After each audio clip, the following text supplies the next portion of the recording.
Hello friends, स्वागत है आप सभी का हमारे चैनल चलो फिल्म सुने में। आज हम एक्सप्लेन करने जा रहे हैं एक बहुत ही अच्छी मिस्ट्री थ्रिलर फिल्म ट्रांसिबेरियन को। इस फिल्म की IMDb रेटिंग है 6.7। आई नो इसकी IMDb रेटिंग थोड़ी कम है, पर रॉटन टोमेटोज पर इसकी फ्रेशनेस 91% है, जो कि बहुत ज्यादा है। और इस फिल्म की मेटाक्रिटिक है 72% और 82% गूगल यूजर्स ने इस फिल्म को लाइक किया है। तो let's roll up the intro और चलो फिल्म सुने। मूवी की स्टार्टिंग में हम व्यूअर्स डिटेक्टिव ग्रिंको को देखते हैं। यहाँ पर ग्रिंको एक केस सॉल्व करने आया होता है, जहाँ पर एक छोटे मोटे ड्रग डीलर को मार दिया गया होता है और उसका सारा ड्रग भी चुरा लिया गया होता है। अब इसके बाद सीन शिफ्ट होता है ग्रेसी और रॉय की तरफ। ग्रेसी और रॉय कपल्स हैं, मतलब इन दोनों की शादी हो चुकी है और वो यहाँ पर छुट्टियां मनाने आए होते हैं। रॉय का एक चर्च होता है जिसकी तरफ से उन दोनों को यहाँ पर भेजा गया होता है छोटे बच्चों की हेल्प करने के लिए। और अब यहाँ पर अपना काम खत्म करने के बाद वो लोग यहाँ से वापस जा रहे होते हैं। रॉय एक बहुत ही सीधा साधा इंसान होता है और ग्रेसी अपनी यंग एज में काफी बहकी हुई ड्रग्स वगैरह लेती हुई इस टाइप की लड़की होती है। पर बाद में जब वो रॉय से मिलती है तब वो धीरे धीरे करके बदल जाती है। पर अभी भी उनकी शादी कुछ खास अच्छी नहीं चल रही होती है, क्योंकि रॉय एक फैमिली चाहता है, वो बच्चे चाहता है, लेकिन ग्रेसी अभी इन सब चीजों के लिए तैयार नहीं होती है और उनका एक दूसरे के साथ का टाइम पास रिलेशन भी कुछ खास अच्छा नहीं होता है। अब वो लोग यहाँ से निकलकर अपनी ट्रेन के कैबिन में जाते हैं। यहाँ पर ट्रेन का कैबिन उन्हें एक कपल के साथ शेयर करना पड़ता है और वो कपल होते हैं एबी और कार्लोस। एबी और कार्लोस रिलेशनशिप में होते हैं और वो दोनों रॉय और ग्रेसी को बताते हैं कि वो यहाँ पर टीचर हैं और वो बहुत जगह घूमते रहते हैं और उन्हें घूमना बहुत पसंद है। ये लोग चाइना में होते हैं, जहाँ पर ड्रग्स की हमेशा चेकिंग होती रहती है, क्योंकि यहाँ पर बहुत सारी ड्रग स्मगलिंग चलती रहती है, रशिया से चाइना में और चाइना से रशिया में। इसलिए यहाँ पे हर वक्त कुत्ते घूमते रहते हैं जो कि ड्रग डीलर्स को पकड़ते रहते हैं।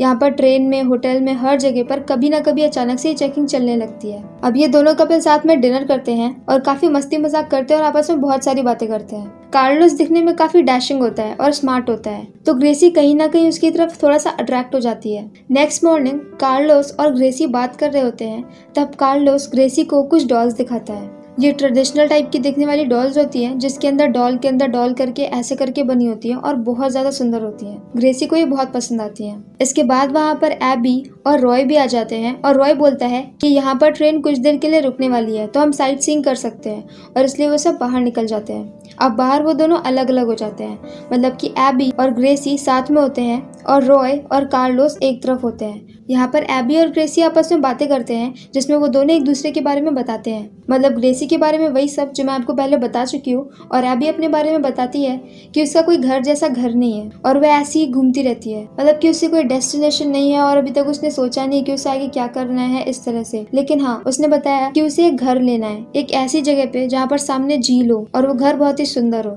एबी बोलती है कि उसके दादाजी के पास बिल्कुल ऐसा ही घर था, लेकिन उन्होंने अपनी एक ट्रिप के लिए उस घर को बेच दिया और अब वो उस घर को दोबारा से खरीदना चाहती है। यहाँ ये लोग बात कर रहे होते हैं, दूसरी तरफ वो दोनों लोग ऐसे वहाँ पे घूम रहे होते हैं। रॉय बहुत ज्यादा एक्साइटेड होता है, क्योंकि उसे ऐसी बोरिंग चीजें, मतलब कि ट्रेन वगैरह ये सब देखने का बहुत ज्यादा शौक होता है, जबकि कार्लोस बोर हो रहा होता है। अब तक टाइम हो चुका होता है, तो ग्रेसी एबी के साथ ट्रेन पर चढ़ जाती है, पर थोड़े वक्त बाद वो रियलाइज करती है कि उसने अभी तक रॉय को कहीं भी नहीं देखा। इसके बाद वो हर वॉशरूम और हर डिब्बे में जाकर चेक करती है, पर उसे कहीं भी रॉय नहीं मिलता। तब उसे रियलाइज होता है कि रॉय तो शायद पिछले स्टेशन पर ही छूट गया है। फिर वो ये बात कार्लोस से पूछती है, तो कार्लोस बोलता है कि मैं वहाँ से पहले निकल आया था, इसलिए मुझे नहीं पता कि वो ट्रेन में चढ़ा है भी या नहीं। इसके बाद वो तीनों जाकर ट्रेन की पुलिस से बात करते हैं, तो ट्रेन की पुलिस पिछले वाले स्टेशन पे कॉल करती है और बोलती है कि जल्दी से वो रॉय को ढूंढ ले।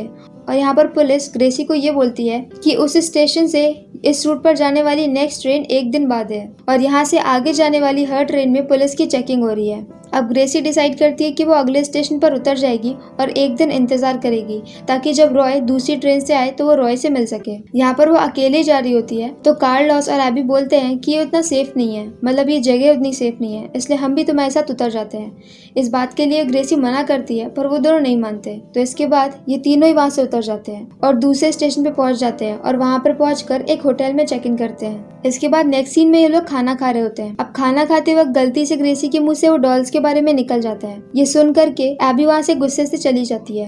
कार्लोस ग्रेसी को बताता है कि उसने डॉल्स के बारे में एबी को नहीं बताया था, क्योंकि एबी को ये इतना पसंद नहीं है, क्योंकि जब हम एक देश से दूसरे देश ऐसी डॉल्स को लेकर जाते हैं तो कस्टम एरिया में प्रॉब्लम हो जाती है और वो लोग इसे ले जाने नहीं देते, बहुत मुश्किल होती है, इसीलिए एबी उसे मना कर रही थी। अब नेक्स्ट डे ग्रेसी अपने रूम में होती है तभी वहाँ पर कार्लोस आता है। वो बोलता है कि उसके रूम का शावर खराब हो गया है, इसलिए वो ग्रेसी से रिक्वेस्ट करता है कि वो ग्रेसी के बाथरूम में नहा ले। तो ग्रेसी इसके लिए मान जाती है और वहाँ से बाहर निकल जाती है। जब वहाँ से बाहर निकलती है तो देखती है कि दूसरे रूम में पुलिस ड्रग्स वगैरह ढूंढ रही होती है। यहाँ से बाहर निकलकर वो नीचे रिसेप्शन पे जाती है, जहाँ पर वो पूछती है कि अभी तक उसके हस्बैंड का कॉल वगैरह आया या फिर नहीं, क्योंकि उसने एक दिन पहले वहाँ पर बोल रखा था कि पिछले स्टेशन के हर होटल में चेक करे और पूछे कि वहाँ पर रॉय नाम के किसी आदमी ने चेक इन किया है या नहीं। अब फाइनली रॉय ग्रेसी को कॉल करता है, पर वो बेवकूफ रॉय ये पूछने की बजाय कि ग्रेसी कैसी है, वो अपनी कहानियां सुना रहा होता है कि मैंने यहाँ पे ट्रेन्स देखी, ये देखा, वो देखा, ये तो जन्नत है वगैरह वगैरह। वो एक बार भी ये नहीं सोचता कि वो गधों की तरह वहाँ पर रुक गया था तो ग्रेसी कितना परेशान हो गई थी। और वहीं की तारीफ करते करते वो कॉल कट भी कर देता है। पर कॉल कट करने से पहले वो ये बोलता है कि वो अगले दिन 4:30 बजे तक आएगा शाम को। अब ग्रेसी के पास पूरा दिन होता है तो कार्लोस उससे बोलता है कि हम यहाँ पर कहीं पे घूमने चलते हैं। तो ग्रेसी मान जाती है और फिर वो लोग एक बस लेते हैं और कुछ दूर विलेज में एक पुराने चर्च के पास जाते हैं। यहाँ पे चर्च के पास ग्रेसी फोटोग्राफी करने लगती है, क्योंकि ग्रेसी को हमेशा से फोटोग्राफी करने का बहुत ज्यादा शौक होता है और वो हर जगह हर चीज की फोटो क्लिक करती रहती है। यहाँ पर वो कार्लोस की भी फोटो क्लिक करती है। थोड़ी देर बाद कार्लोस उसके क्लोज आने की कोशिश करता है और वो भी खुद को रोकती नहीं है और उसके बाद वो दोनों किस करने लगते हैं। पर थोड़ी देर में उसे ये चीजें गलत लगती है तो वो कार्लोस को पुश कर देती है, पर अब कार्लोस उसे फोर्स करने लगता है और ग्रेसी उससे बचने के लिए इधर उधर भाग रही होती है। वो कार्लोस को मना कर रही होती है पर कार्लोस उसकी बात बिल्कुल भी नहीं सुनता। तो अब खुद को बचाने के लिए वो वहीं से एक डंडा उठाती है और कार्लोस के सिर पर कई बार वार करती है और इतनी बार चोट लगने की वजह से कार्लोस की वहीं पर डेथ हो जाती है। अब हैरान परेशान ग्रेसी उसकी लाश को वहीं पर छोड़ देती है और वहाँ से भाग जाती है। और ये पूरा एरिया बहुत ज्यादा स्नो वाला होता है तो धीरे धीरे कार्लोस की बॉडी पर स्नो गिरने लगती है। अब ग्रेसी वहाँ से घबराई हुई वापस अपने होटल रूम में आती है और सारा सामान पैक करती है और फटाफट स्टेशन के लिए निकल जाती है। जब वो स्टेशन पे पहुंचती है तब ट्रेन आ चुकी होती है और फाइनली उसे रॉय मिल जाता है और वो रॉय के साथ अपने न्यू कैबिन में आ जाती है। अब ट्रेन चलनी शुरू हो गई होती है और दूसरी तरफ एबी उन दोनों के बारे में पता कर रही होती है, क्योंकि उसने अभी तक उन दोनों में से किसी को भी देखा नहीं होता। यहाँ पर पता करने पर उसे पता चलता है कि ग्रेसी अपना सारा सामान लेकर स्टेशन के लिए निकल चुकी है। तो एबी भागते हुए स्टेशन पे आती है, पर जब वो भाग रही होती है उस टाइम पर ट्रेन चल चुकी होती है और वो ट्रेन को कैच नहीं कर पाती और पीछे ही रह जाती है। अब यहाँ पर जो ग्रेसी और रॉय का जो नया कैबिन पार्टनर होता है वो होता है ग्रिंको, वही डिटेक्टिव जिसे हमने मूवी की स्टार्टिंग में देखा होता है। ग्रेसी ने अभी अभी एक खून किया था, इसलिए वो बहुत ज्यादा डरी हुई होती है और किसी भी बात का सही से रिप्लाई नहीं दे पा रही होती है और ये सारी बातें ग्रिंको नोटिस कर रहा होता है। यहाँ पर जब ग्रेसी अकेले होती है तो वो यूं ही अपना बैग खोलती है तो उसके बैग में उसे वही डॉल्स मिलती है जो डॉल्स कार्लोस ने उसे दिखाई थी। और मरे हुए कार्लोस की डॉल्स देखकर वो बहुत ज्यादा घबरा जाती है और तब उसे रियलाइज होता है कि जिस टाइम पर कार्लोस उसके पास आया था ये बोलने के लिए कि उसका बाथरूम खराब है और वो यहाँ पर नहाना चाहता है, उस टाइम पर उसके पास एक बैग भी था और उसी बैग में सारी डॉल्स होंगी जिसे उसने ग्रेसी के सूटकेस में डाल दिया होगा। फिर ग्रेसी, रॉय और ग्रिंको लंच पे जाते हैं। यहाँ पर लंच पे ग्रिंको बात करते करते उन्हें बताता है कि आजकल लोग ड्रग्स को स्मगल करने के नए नए तरीके ढूंढते रहते हैं, जैसे कि वो ड्रग्स में कोई केमिकल मिला के उसे हैंडीक्राफ्ट और ऐसी मिट्टी के बर्तनों जैसी चीजों में चेंज कर देते हैं और आसानी से कस्टम से उसे पास करा लेते हैं। अब ये सुनने के बाद ग्रेसी और ज्यादा डर जाती है, क्योंकि वो डॉल्स जो मिट्टी की बनी होती है। यहाँ से घबराई हुई खाना खाने के बाद वो वापस जाती है, उन डॉल्स को लेती है और एक वॉशरूम में जाके बैठ जाती है। यहाँ पर वो उनमें से एक डॉल को उठाती है और तोड़कर देखती है, तो तोड़कर देखने पर उसे समझ में आ जाता है कि ये भी ड्रग्स से ही बनी है। और अब वो वॉशरूम का विंडो खोलने की कोशिश करती है, पर इस पूरी जगह का टेम्परेचर माइनस में था, इसलिए वो खिड़की जम चुकी होती है और ग्रेसी के बहुत ज्यादा खोलने पर भी खुलती नहीं है। फिर वो दूसरे वॉशरूम में जाती है, वहां पर ट्राई करती है पर वहां पर भी कुछ भी नहीं हो पाता। तो फिर वो मेन डोर के पास जाती है और दरवाजा खोलती है। अब दरवाजा खोलकर वो उस बैग को डालने जा रही होती है कि तभी वहां पर एक स्टाफ मेंबर आ जाता है और उसे पकड़ लेता है और यहाँ से घबरा कर वो वापस से अपने कैबिन में चली जाती है। पर अब जब वो रात में सो रही होती है तो ग्रिंको उसे नोटिस कर रहा होता है कि वो बहुत ज्यादा परेशान है। तो नेक्स्ट डे ग्रिंको अपने एक फ्रेंड के साथ उसे अलग ले जाकर बैठाता है और उससे बात करता है। इससे पहले बातों बातों में ग्रेसी ने बताया था कि इससे पहले वाली ट्रेन से जब वो रॉय के लिए रुकने के लिए कैबिन से उतरी थी तब वो अकेले ही उतरी थी, उसके साथ उसके कैबिन मेट्स नहीं आए थे, मतलब कि एबे और कार्लोस उसके साथ नहीं उतरे थे, ऐसा उसने बताया था। पर अब यहाँ पर जब ग्रिंको उससे पूछता है तो वो बोलता है कि मैंने होटल में बात करी थी और उस होटल से मुझे पता चला है कि वहाँ पर तुम्हारे साथ 2 लोग और भी थे। तो तुमने हमसे झूठ क्यों बोला? अब इस पर घबराई हुई ग्रेसी कुछ जवाब नहीं देती और वहाँ से भाग जाती है। अब नेक्स्ट डे वो अपने फोटोग्राफी वाले बैग में वो सारी डॉल्स भरती है और स्टेशन पे उतर जाती है। यहाँ पर उसका प्लान होता है कि वो इधर उधर कहीं पर ही बैग छोड़ देगी और काफी ढूंढने के बाद उसे एक जगह मिल भी जाती है जहाँ पर कुछ कचरा जल रहा होता है। पर इससे पहले वहाँ तक पहुँच पाती तभी वहाँ पर ग्रिंको आ जाता है और वो इंसिस्ट करता है कि तुम्हारा बैग बहुत भारी है, मैं उठा लेता हूँ। मजबूरी में ग्रेसी को उसे वो बैग देना पड़ता है, पर थोड़ा आगे चलते ही वो मौका मिलने पर उससे वो बैग ले लेती है और घबराकर वापस से ट्रेन में चढ़ जाती है। और अब तक ग्रिंको का शक उस पर काफी ज्यादा हो चुका होता है। इसके थोड़ी देर बाद जब वो ट्रेन से ऐसी जा रही होती है कि वहाँ पर कुछ पुलिस आ गई है और ड्रग्स को ढूंढ रही है। ये देखते ही उसके चेहरे पे से पसीना छूट जाता है और वो भाग के अपने कैबिन में जाती है। अब जब वो कैबिन के अंदर जाती है तो रॉय ने उसी का बैग खोल रखा था जिसमें वो सारी डॉल्स रखी थी। अब एक तरफ से पुलिस आ रही है, दूसरी तरफ से रॉय पूछ रहा है कि तुम्हारे पास ये डॉल्स कब आई, तुमने कब ली, वगैरह वगैरह। तो सबसे परेशान होकर ग्रेसी सच बताने के लिए रेडी हो जाती है और इसके बाद सीन शिफ्ट होता है और हम ग्रिंको, उसके फ्रेंड ग्रेसी और रॉय को देखते हैं साथ में बैठा हुआ। अब यहाँ पर ग्रेसी उन्हें सारी बात बता देती है, बस वो वाली बात छिपा देती है कि वो और कार्लोस साथ में घूमने गए थे जहाँ पर उसने कार्लोस को मार दिया। ग्रिंको उस डॉल को लेता है और चेक करता है तो बताता है कि ये डॉल पूरी हीरोइन से बनी है। इसके बाद वो सारी डॉल्स ले लेते हैं और कहते हैं कि हमें एक बार फॉर्मेलिटी के लिए आपका रूम चेक करना पड़ेगा। तो वो दोनों इसके लिए तैयार हो जाते हैं। फिर वो उनका सारा सामान चेक करते हैं। उसके बाद ग्रिंको ग्रेसी का कैमरा चेक कर रहा होता है। यहाँ पर वो एक दो फोटोज देखता है और इसके बाद अगली फोटो कार्लोस की होती है जहाँ पर वो उसी चर्च के सामने खड़ा होता है। लेकिन जैसी ये फोटो आती है तभी ग्रिंको का ध्यान दूसरी तरफ चला जाता है और वो कैमरा बिना देखे ही वापस कर देता है और ग्रेसी पकड़े जाते जाते बच जाती है। पर अब वो शांत होती है क्योंकि उसे ऐसा लगता है कि अब सारी चीजें हट चुकी है, उसके पास से वो ट्रक भी जा चुकी है और किसी को भी नहीं पता कि उसने कार्लोस को मार दिया। तो अब यहाँ से शायद चीजें सेटल डाउन हो जाएंगी। अब नेक्स्ट मॉर्निंग जब वो ऐसी एक बोगी से दूसरी बोगी में जा रही होती है तो वो ट्रेन का दरवाजा खोलती है तो उसके आगे कोई भी बोगी नहीं होती है और वो सीधे जमीन पर लटक जाती है। यहाँ पर जल्दी से रॉय आ जाता है और उसे अंदर खींच लेता है। अब यहाँ पर जब वो लोग आसपास देखते हैं तो वहाँ पर उनके अलावा और कोई भी नहीं होता। तो लोग ढूंढते ढूंढते वापस से ग्रिंको के पास पहुँचते हैं। तब ग्रिंको बोलता है कि आपकी वाइफ ने कहानी थोड़ी सी गड़बड़ सुनाई है, क्योंकि हमने वहाँ पर पता किया है तो हमें ये भी पता चला है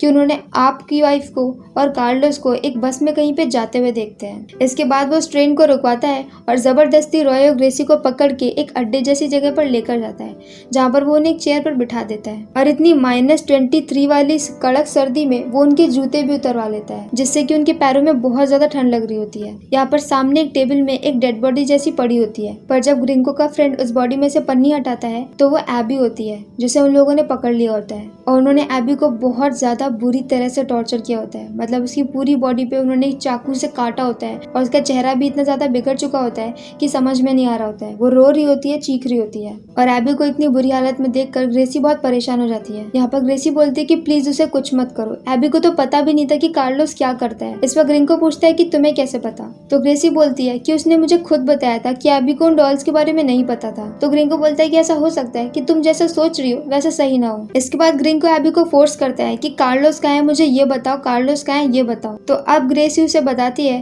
कि हाँ, हम लोग बस से एक विलेज टाइप की जगह पे गए थे घूमने के लिए और बस फिर हम वहाँ से घूम कर वापस आ गए और इसके बाद कार्लोस कहाँ है, उसका क्या हुआ, ये सब कुछ मुझे नहीं पता है। ग्रिंको समझ जाता है कि वो झूठ बोल रही है, पर वो उसे कुछ टाइम देता है समझने के लिए। इस पर रॉय बोलता है कि तुम्हें ड्रग्स चाहिए थे, वो तो तुम्हें मिल गए ना। पर अब ग्रिंको बोलता है कि नहीं, ये बात ड्रग्स की नहीं है। कार्लोस जहाँ से उसने ड्रग्स चुराई है उसी ड्रग डीलर के पास थे, उसके सारे पैसे लेकर भी भागा है और ये सारी चीजें बस उस पैसों के लिए हो रही है।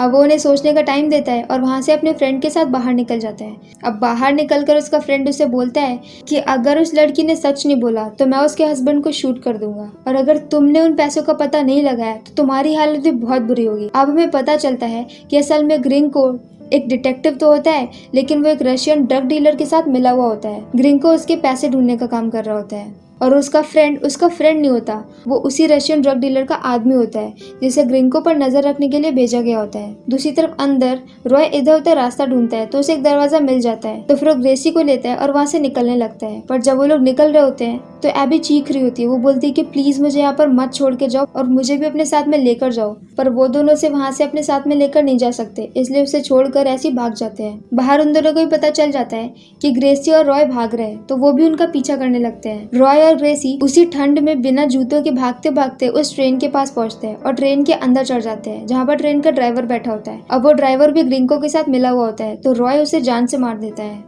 और इसके बाद वो ट्रेन स्टार्ट करता है और वो ग्रेसी को बोलता है कि जाकर सारे दरवाजे बंद कर दो ताकि उन दोनों में से कोई भी अंदर ना आ पाए। और यहाँ पे ग्रेसी सारे दरवाजे बंद भी कर रही होती है, लेकिन अब तक उनमें से एक आदमी अंदर चढ़ चुका होता है और दूसरा ग्रिंको ट्रेन के सामने ही बाहर खड़ा होता है। ग्रेसी और रॉय उन दोनों से लड़ने की कोशिश करते हैं पर नाकामयाब रहते हैं और वो दोनों उन्हें ओवरकम करके जमीन पर डाल देते हैं। दूसरी तरफ इससे पहले कि वो आदमी रॉय को शूट करे तभी सामने से एक दूसरी ट्रेन आती है और उसी ट्रेन से टकरा जाती है। ये ट्रेन एक रेगुलर ट्रेन होती है जो कि अपने रूट पर चल रही होती है। ट्रेन की टक्कर की वजह से उनकी छोटी ट्रेन पलट जाती है। फिर भी वो दोनों आदमी खुद को संभालते हैं और वापस से खड़े हो जाते हैं और अब वो आदमी रॉय को शूट करने जा ही रहा होता है, पर तब तक ग्रिंको बाहर देख लेता है और बाहर दूसरी ट्रेन में पूरी आर्मी भरी होती है क्योंकि वो ट्रेन आर्मी वालों की होती है। अब क्योंकि ग्रिंको तो एक डिटेक्टिव है तो वो आर्मी वालों के सामने खुद को फंसाना नहीं चाहता, इसलिए वो मौका देखकर उसी आदमी को ही शूट कर देता है। और जब आर्मी वाले अंदर आते हैं तो वो उनसे ये बोलता है कि इस आदमी ने ये ट्रेन चुराई और ये दोनों अमेरिकन को हॉस्टेज बना के रखा हुआ था और मैंने इन दोनों को बचाया है।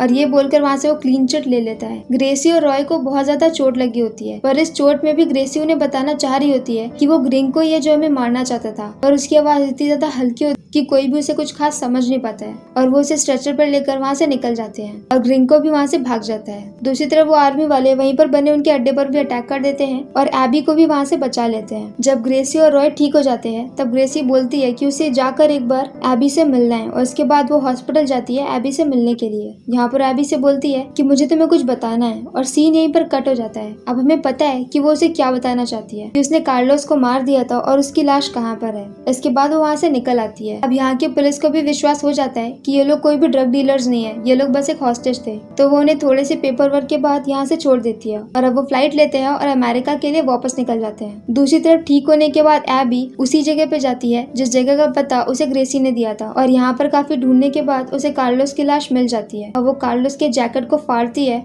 और अब उस जैकेट में से बहुत सारे पैसे निकलते हैं और एबी उन सारे पैसों को लेती है और वहाँ से निकल जाती है। और इसी के साथ ये फिल्म यहीं पर खत्म हो जाती है। तो अगर आपको हमारा एक्सप्लेन पसंद आया हो तो प्लीज हमारी वीडियो को लाइक करें, शेयर करें, हमारे चैनल को सब्सक्राइब करें। तो मिलते हैं नेक्स्ट वीडियो के साथ। Bye bye.